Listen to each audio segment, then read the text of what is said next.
De Heer zij met u en met uw geest. Wij lezen uit het heilige evangelie van onze Heer Jezus Christus volgens Marcus. Lof zij u Christus. In die tijd ging Jezus vandaar weg om zich naar zijn vaderstad te begeven. En zijn leerlingen gingen met hem mee. Toen het Sabbat was, begon hij te onderrichten in de synagoge.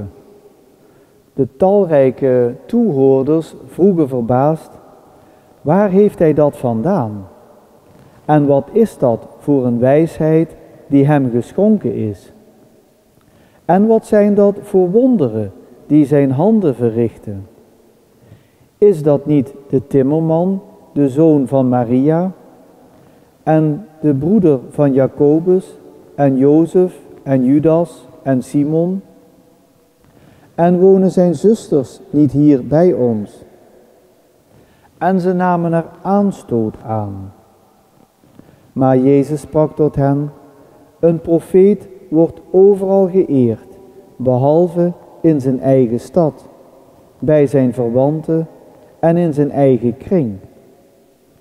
Hij kon geen enkel wonder doen, behalve dat hij een klein aantal zieken genas, die hij de handen oplegde.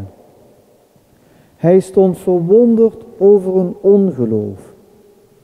Jezus ging rond door de dorpen in de omtrek, waar hij onderricht gaf. Zo spreekt de Heer.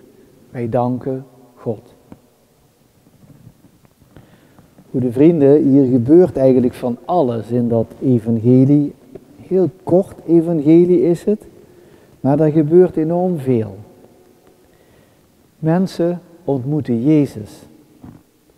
En zij vragen zich af: wat is dat voor een wijsheid die hem geschonken is? Want ze worden er klaarblijkelijk door geraakt. Omdat Jezus waarheid spreekt, weten wij dat ook. Dat voel je in je hart, dat die dingen goed zijn die hij ons voorhoudt. En ze staan er ook verwonderd over, dat heeft ook ingang bij hun gevonden, dat hij wonderen deed met zijn handen. En als het ware proberen ze duidelijk te krijgen van: wie is dat nou toch? Dat is toch de zoon van de timmerman en van Maria. En dan worden er wat familieleden opgenoemd. En dan komt een hele belangrijke. Dan staat er: ze nemen er aanstoot aan. En daar gaat dat positieve van dat onderzoeken van wie hij is, dat slaat in één keer om in negativiteit. Aanstoot aannemen, zo van: hoe moeten we daar nou mee? En hij stond verbaasd over hun ongeloof. En doordat ze er aanstoot aan namen, hebben ze veel mensen meegetrokken. Wij zien dat hier in onze omgeving ook niet anders. Dat men er aanstoot aan neemt, wat wij soms vieren in de kerk.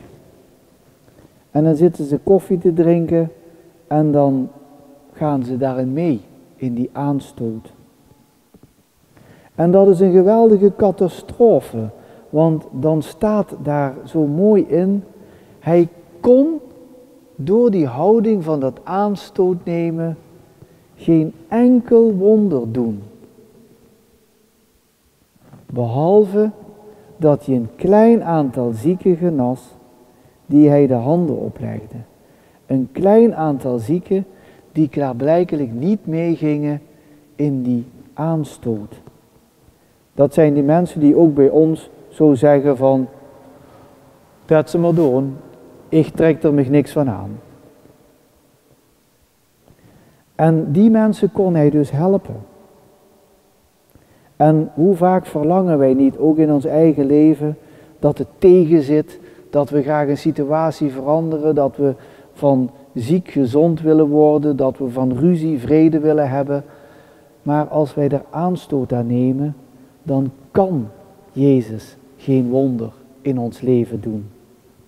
En dan merk je ook dat aanstoot nemen, dat komt van buitenaf. En als dat dan buiten zou blijven, is dat niet erg. Maar wat er gebeurt, dat komt ook in jouw binnenste, die aanstoot. En daar heeft dat een verwoestende kracht, wat wonderen aangaat. En dat is waar Jezus altijd weer naar verwijst. Het gaat er bij mij niet om regeltjes, om wetjes en om weetjes. Het gaat erom dat je je hart weet te openen voor mij. En dan moet ik toch vaak denken aan oudere mensen die je ontmoet. En die dan gewoon eenvoudig op die kamer de rozenkrans in de hand hebben. En gewoon niet zweverig, maar gewoon liefdevol bidden. Gewoon dat hart weten open te zetten voor hun schepper. En dan samen met Maria als het ware die rozenkrans te bidden.